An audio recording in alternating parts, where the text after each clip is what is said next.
Hello students, आज हमारा जो टॉपिक है वो है सर्कुलर मोशन के ऊपर। बड़ा ही बेसिक टॉपिक है, सिंपल टॉपिक है हमारा।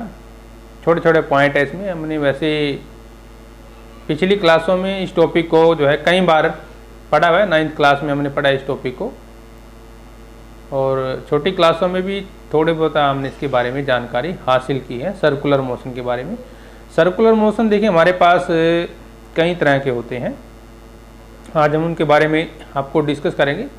छोटे छोटे पॉइंट हैं और एग्जाम में आ जाते हैं 1 नंबर 2 नंबर के। वैसे भी बेसिक कॉन्सेप्ट है, ये आपका क्लियर होना चाहिए। सर्कुलर मोशन क्या होते हैं, देखिए जैसे नाम से ही क्लियर है, सर्कुलर मोशन यानी कि एक ऐसा मोशन जो सर्कल में मूव करता है, उसको हम सर्कुलर मोशन कहते हैं। तो आज हम इसी पर चर्चा करेंगे और बने रहिए आप हमारे साथ। आप देख रहे हैं आपका अपना चैनल physics.edu.राजेंद्र। देखिए सर्कुलर मोशन में हम एक तो बात करेंगे सेंट्रीपिटल फोर्स की बात करेंगे, और सेंट्रीपिटल एक्सेलेरेशन की बात करेंगे, सर्कुलर मोशन की बात करेंगे, और एक हमारे पास सेंट्रीफ्यूगल फोर्स होता है उसकी बात करेंगे। तो मोस्टली हम इन चारों फोर्स को लेकर आज का टॉपिक कवर करेंगे, और उसके बाद इसमें हम इनकी एडवांटेज भी लेंगे और डेफिनेशन लेंगे, और ये हमारे किस तरह से काम आते हैं, ये सारा आज का टॉपिक हमारा रहेगा। सर्कुलर मोशन क्या होता है हमारे पास, देखिए जब भी कोई ऑब्जेक्ट जो है मूव करता है सर्कल में with constant speed, its velocity हमें पता है एक वेक्टर क्वांटिटी होती है, और वो यदि हमारे पास कॉन्स्टेंटली क्या होती है, चेंज होती है, और जिसकी डायरेक्शन भी चेंज होती रहती है। उसका कारण क्या है कि magnitude of the velocity changing but because it direction भी चेंज हो रही है। कांस्टेंट वेलोसिटी का मतलब हम क्या लेते हैं, that object is accelerating. Constant object क्या कर रहा है, एक्सेलरेट कर रहा है, और यानी कि उसमें सेंट्रीपिटल एक्सेलरेशन आ गया है। For this acceleration to happen there must be a resulting force, this force is called the centripetal force, जिसके बारे में हम आज चर्चा करेंगे बाद में, बिल्कुल डिटेल में हम लेकर चलेंगे। पहले हम बात करते हैं एंगुलर स्पीड के बारे में, ठीक है। तो छोटा सा पॉइंट है, बेसिक पॉइंट, एंगुलर स्पीड क्या होती है। देखिए एंगुलर स्पीड को हम ओमेगा से लिखते हैं। Of an object is the angle it moves through measured in radian divided by time taken to move through the angle. This means that unit for angular speed is the radian per second, और इसको हम लिखते हैं इस तरह से, ठीक है ना। देखिए जैसे हमारे पास ये फिगर दिखाया गया, हमारे पास फिगर में देखिए इस तरह से कोई ऑब्जेक्ट मूव कर रहा है सर्कल में, ठीक है ना, और ये क्या है, उसका रेडियस है r, और वेलोसिटी क्या, एंगुलर स्पीड क्या है हमारी, ओमेगा से इसको डिनोट किया गया है। देखिए इधर हमारी लीनियर वेलोसिटी है, सर्कुलर का जो सर्कमफ्रेंस है उस पर हम क्या लेते हैं, लीनियर वेलोसिटी लेते हैं। ये भी हमारे पास क्या है, रेडियस है इसका, तो इसको हम क्या लेते हैं, लीनियर स्पीड से डिनोट करते हैं, और ये क्या है हमारी एंगुलर स्पीड। तो हमारी जो फार्मूला हमारे पास क्या होगा लीनियर स्पीड का, is equal to omega R. क्या होता है, ओमेगा आर होता है हमारे पास, ठीक है ना। v क्या है यहाँ पे, लीनियर वेलोसिटी, और measure in metre per second. तो यदि हमें निकालनी हो क्या, एंगुलर वेलोसिटी, तो एंगुलर वेलोसिटी क्या होता है, theta by T with respect to time लेकर जब हम चलते हैं। If r is the radius of the circle in metre, और f क्या है हमारे पास, यदि frequency of rotation in hertz, तो ओमेगा हमारे पास क्या होगा, देखिए v बाई आर, ठीक है ना। तो यानी कि हमारे पास 2 पाई f भी इसको हम लेकर चलते हैं। नेक्स्ट देखिए हम सेंट्रीपिटल एक्सेलरेशन क्या होता है। देखिए जब हम एक्सेलरेशन की बात करते हैं तो वेलोसिटी चेंज होती है, यानी कि हमने बॉडी को एक्सेलरेट किया हुआ है, लेकिन जब बॉडी जो है किसी सर्कल में मूव करती है, यानी कि एक्सेलरेशन जब चेंज होता है सर्कल में, तो हम सेंट्रीपिटल एक्सेलरेशन की बात करते हैं। सिंबल इसका भी हमारे पास ए है, और कई बार हम इस तरह से ए सी भी लिख देते हैं, सेंट्रीपिटल एक्सेलरेशन। और मेजर किस में करते हैं, metre per second square. It is always directed toward the centre of the circle.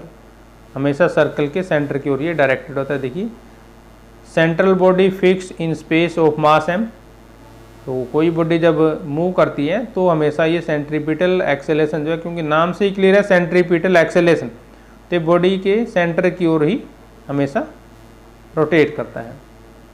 और इसका फार्मूला हमारे पास क्या है, ये फार्मूला है v²/r, यानी कि ω²r, ये हमारा इसका फार्मूला है। v की हमने वैल्यू पुट की है, v हमने अभी किया था तो वहाँ से v की वैल्यू यहाँ पर पुट कर दी है, ठीक है ना। Motion of A car on A level road किस तरह से हम डिफाइन करेंगे। 3 फोर्सेज एक्ट ऑन कार, एक तो weight of the car mg, यदि मान लो कार का मास m है और g गुरुत्व बल होता है हमारे पास, तो क्या हो जाएगा mg हो जाएगा। नॉर्मल रिएक्शन जो उसके परपेंडिकुलर वर्क करता है, किसके वर्क करता है, परपेंडिकुलर। फ्रिक्शनल फोर्स जो उसकी जो हमारे टायर हैं गाड़ी के और हमारी अर्थ है उसके बीच में लगता है फ्रिक्शनल फोर्स। तो ये 3 फोर्स किसी भी ऑब्जेक्ट जब कोई बॉडी जब मूव करती है तो उस पर ये काम करता है। As there is no acceleration in the vertical direction, तो नॉर्मल फोर्स में यदि मैग्नेट ने जो हमारा वेट है वो घटा देते हैं, वो किसके बराबर आएगा, 0, यानी कि ये इक्वेशन हमारी इंड्यूस हो जाती है। अब करते हैं सेंट्रीपिटल फोर्स की बात। देखिए जैसे हम नाम से ही क्लियर है सेंट्रीपिटल फोर्स। अब सेंट्रीपिटल फोर्स होता क्या है, डेफिनेशन क्या है, a uniform circular motion is the motion of an object travelling at a constant speed along A circular path, ये हमें पता है। और सेंट्रीपिटल फोर्स क्या हो जाएगा, centripetal force is the force required to move the body uniformly in a circle, यानी कि बॉडी जो है एक सर्कल में मूव करेगी।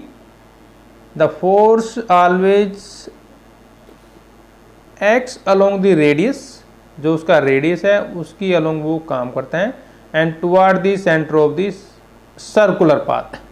मान लो हमारे पास ये देखिए सर्कुलर पाथ है कोई, तो बॉडी मान लो ये मूव कर रही है, तो ये हमेशा इस सेंटर की ओर डायरेक्टेड होगा। इसकी ओर डायरेक्टेड होगा सेंटर, इसीलिए ये सर्कल में मूव करता है, क्योंकि इसकी जो डायरेक्शन है यानी कि जो डायरेक्टेड है ये सेंटर की ओर डायरेक्टेड होता है, और हमेशा जो इसका रेडियस होता है उसकी तरफ वो क्या करता है, वेरी करता है अलोंग हमेशा। और this force continuously defect the particle from its straight line path to make it move along a circle, यानी कि हमेशा ये सर्कल में घुमाने की कोशिश करता है किसी भी बॉडी को। एग्जाम्पल यदि हम देखना चाहें सेंट्रीपिटल फोर्स के, तो gravitational force between sun and earth provide the necessary centripetal force to move the earth around the earth. और जो जब हम इलेक्ट्रोस्टैटिक की बात करते हैं, force of attraction between nucleus and electron provide the necessary centripetal force to the electron to move around the nucleus. और जब कोई स्टोन रोटेट करता है सर्कल में, तो जो टेंशन होती है स्ट्रिंग में, देखिए मान लो हम पत्थर है हमारे पास कोई और इसके ऊपर पत्थर बांध दिया रस्सी के ऊपर, अब ये इस तरह से रोटेट करता है, ठीक है ना। जब हम इस तरह से इसको रोटेट कराएंगे ना, तो क्या होगा, जो हमारी ये स्ट्रिंग है ये इसमें क्या है, खिंचाव आ जाएगा, टेंशन आ जाती है। तो जो ये टेंशन आएगी ये क्या करेगी, इसको एक सेंट्रीपिटल फोर्स में बनाकर ले आती है। एक दूसरा एग्जांपल यदि हम देखें, जब एक कार टर्न करती है एक लेवल सर्कुलर रोड पर, मान लो कोई ये लेवल सर्कुलर रोड है और कार जब इस पर जो है ट्रैवल करती है, ठीक है ना, तो फ्रिक्शनल फोर्स इसमें आ जाएगा। टायर के बीच में फ्रिक्शनल फोर्स होता है between the tyre and the road, तो जो वो फ्रिक्शनल फोर्स क्या करेगा, उसको सेंट्रीपिटल फोर्स प्रोवाइड कर देता है, जिसके कारण कार जो है सर्कुलर पाथ में आसानी से मूव कर सकती है, ठीक है ना। देखिए एक पॉइंट नोट कर लीजिए, in uniform motion speed is constant. देखिए यूनिफॉर्म मोशन में स्पीड जो है कांस्टेंट होती है। स्पीड क्या होती है, कांस्टेंट होती है, मतलब नहीं बदलती। But velocity changing everywhere, velocity हर जगह चेंज होती है, because there is a continuous change in the direction of motion, क्योंकि जो है डायरेक्शन हमेशा बदलती रहती है, इसलिए वेलोसिटी उसकी चेंज हो रही है, लेकिन मोशन कभी चेंज नहीं होता, कांस्टेंट होता है, ठीक है ना। और दूसरा point, velocity change body possesses centripetal acceleration, thus uniform circular motion is accelerated motion. दूसरा पॉइंट नोट कर लीजिए, magnitude of centripetal acceleration remain constant, magnitude of centripetal acceleration remain constant but its direction changes continuously although directed toward the center of the circle। इसलिए centripetal acceleration क्या है हमारे पास, variable होता है। Centripetal acceleration क्या होता है, वेरिएबल होता है। तो चलिए हम चलते हैं आपके क्वेश्चन पर। When an object move in a circle the centripetal force always acts toward the centre of the circle. Centripetal force measured in newton and can different forces in different setting. It can be gravity हो सकती है, friction हो सकती है, tension हो सकती है, lift हो सकती है, इलेक्ट्रोस्टैटिक अट्रैक्शन होता है, जो अभी हमने आपको 4 एग्जाम्पल दिए। देखिए सेंट्रीपिटल फोर्स हमेशा सेंटर की ओर काम करता है। देखिए जैसे फिगर दिखाएगा ना, तो ये सेंट्रीपिटल फोर्स हमेशा सेंटर की ओर वर्क करेगा, तो इसलिए ये सर्कल में ही मूव करता रहता है। ठीक है, तो इसको हम निकालेंगे कैसे, सेंट्रीपिटल फोर्स को मैथमेटिकली हम कैसे लिखते हैं। देखिए हमें पता है कि फोर्स क्या होता है, मास इंटू एक्सेलरेशन होता है। फोर्स क्या होता है, मास इंटू एक्सेलरेशन, और एक्सेलरेशन क्या होता है, V square divide by R. V square divide by R हमने जो है मोशन वाला जब चैप्टर किया था तो हम आपको क्लियर करवाया था। और ये किसके बराबर हो जाएगा, ओमेगा स्क्वायर आर। किसके बराबर हो जाएगा, ओमेगा स्क्वायर आर, क्योंकि वी किसके बराबर होता है, आर ओमेगा। वी किसके बराबर होता है, आर ओमेगा। ठीक है, तो यहाँ जब हम v की वैल्यू पुट करेंगे तो क्या आ जाएगा हमारे पास, ओमेगा स्क्वायर आर आ जाएगा। क्लियर है पॉइंट। तो फोर्स तब क्या होगा, देखिए ये हमारे पास क्या आ गया, एक्सेलरेशन आ गई है, तो ये वैल्यू हम क्या करते हैं, यहाँ पे पुट कर देते हैं। ठीक है, या ये वाली वैल्यू पुट कर दो डायरेक्ट, कोई सी भी दोनों वैल्यू हमें यहाँ पे पुट करनी है।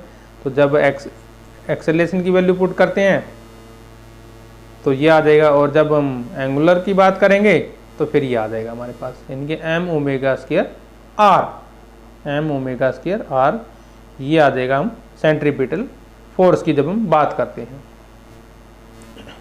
तो यानी कि सेंट्रीपिटल फोर्स को हम किस तरह से डिनोट करते हैं, M V square divide by R, या एम ओमेगा स्क्वायर आर, जब एंगल में कोई बॉडी मूव करती है। एग्जाम्पल हमारे पास देखिए, सेंट्रीपिटल फोर्स जो है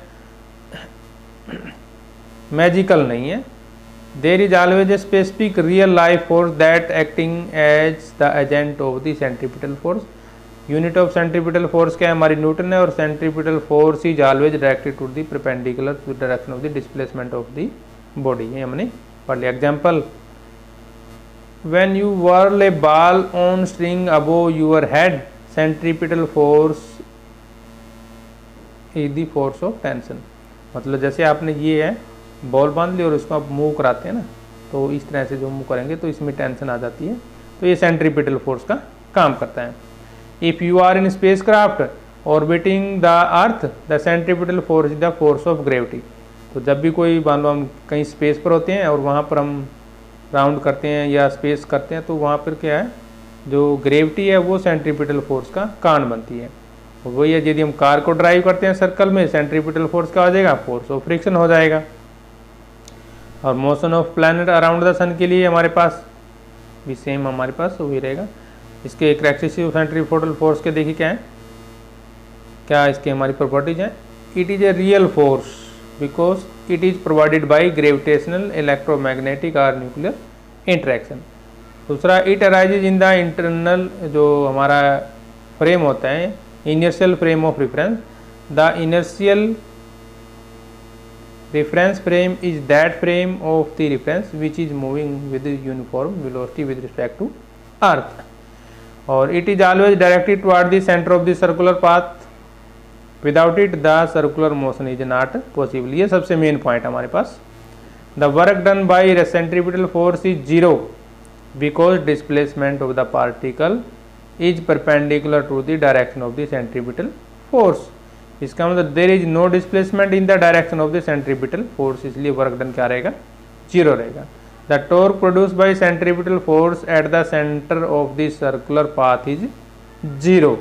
सेंट्रीफ्यूगल फोर्स का ये था हमारे पास टॉपिक। अब करते हैं हम सेंट्रीफ्यूगल फोर्स क्या होता है। देखिए, actual natural tendency of every body is to move uniformly along straight line. Mostly body क्या करती हैं, वो एक स्ट्रेट लाइन में मूव करने की कोशिश करती हैं। आपने देखा होगा किसी बॉडी को, यदि force that arise from the body's inertia and it appear act to act on a body that is moving in a circular path which is directed away from the centre which is moving. ये देखिए, जैसे sorry अंदर की ओर करता है और जो centrifugal force होता है वो बाहर की ओर एक्ट करता है। सेंट्रीफ्यूगल फोर्स की यूनिट भी हमारे पास न्यूटन में ही मापते हैं इसको। The centrifugal force drive the object away from the centre, मतलब बाहर की ओर फेंकने की कोशिश करता है। It is a fictitious force, इसको हम फिक्टिशियस फोर्स यानी कि सूडो फोर्स भी बोलते हैं, मतलब नकली एक तरह का, ठीक है ना।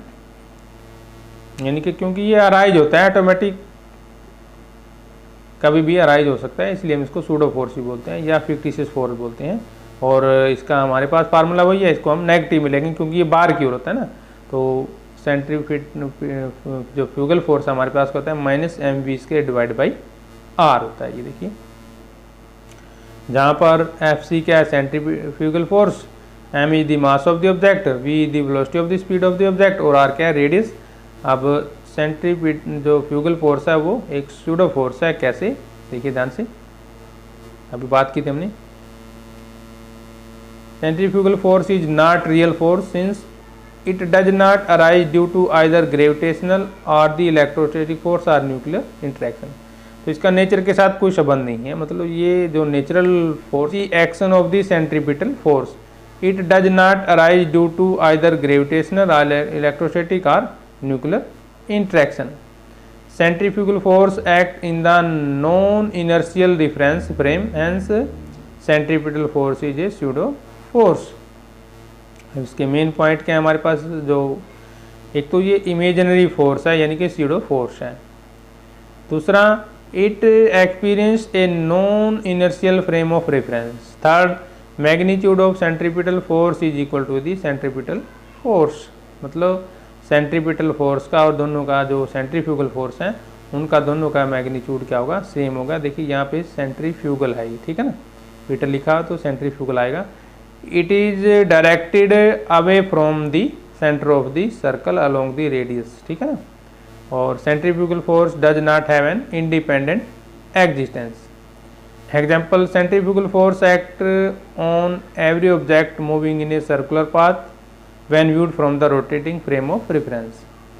तो एग्जाम्पल हमारे पास देखिए, weight of an object at the poles and on the equator, a bike making a turn, a vehicle driving around a curve और इक्वेटोरियल रेलवे। अब डिफरेंस देखिए क्या होता है, centripetal force directed toward the centre of the circular path और ये क्या है, directed away from the centre of the circular path. ये क्या है, एक रियल फोर्स है और ये नकली है यानी फिक्टिशियस है यानी कि सूडो फोर्स है। This force act on the body when it's rotate on circular path और this force act on the body in rotating frame की बाद हम बात करेंगे। Centripetal force is needed for circular motion of body और this force is not needed for circular motion of the body। Fifth point comes into play both in inertial and non-inertial frame of reference। This force comes into play in the non-inertial frame of reference। तो ये था हमारे पास main जो difference था दोनों में। ये था हमारा आज का टॉपिक सर्कुलर मोशन के बारे में। तो नेक्स्ट टॉपिक के लिए हम जल्दी हाजिर होंगे आपके सामने, तो तब तक के लिए